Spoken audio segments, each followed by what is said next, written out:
get a pretty radically different sound on a guitar amp based upon where you place that microphone. A few inches to one side or the other, and it's gonna sound different. So it is fairly critical where you place a microphone on a guitar cabinet.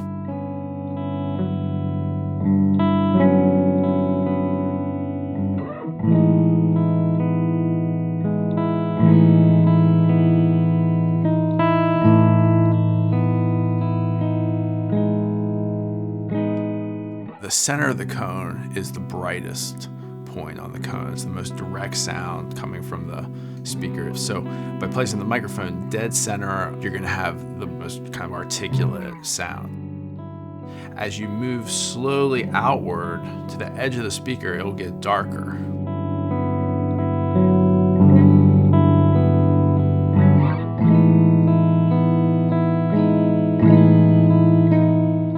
So in this current setup, we've got the Flickinger Velvet Mite, which is a 10-watt amplifier based on the Fender Princeton.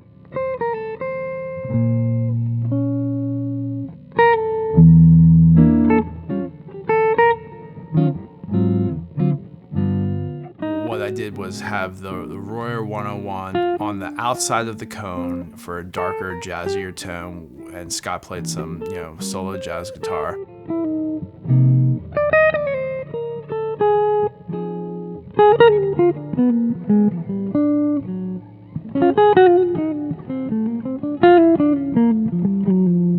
And then we moved it to the center of the cone and had him play some edgier kind of rock stuff, just so you could hear the different tonalities that we got.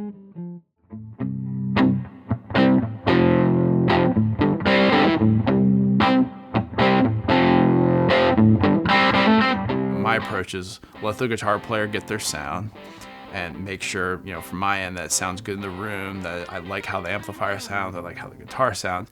At that point, choose the microphone that I want, and at that point, place it so that I'm getting the best sound that I can get, based upon what it sounds like in the room.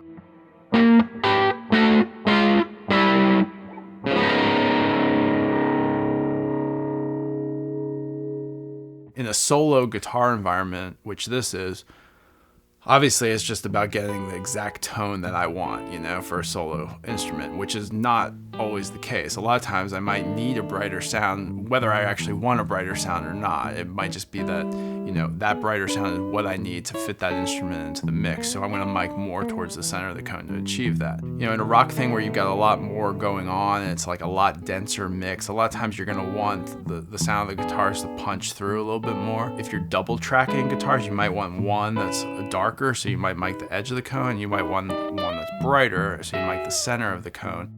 If I know it's a jazz thing, I want a darker sound, I want a darker quality, I'm going to probably aim more for the edge of the speaker. But, a lot of this is also going to depend on, the amplifier itself, how the guitar player has their settings set, the type of guitar they're using. All these different factors come into play.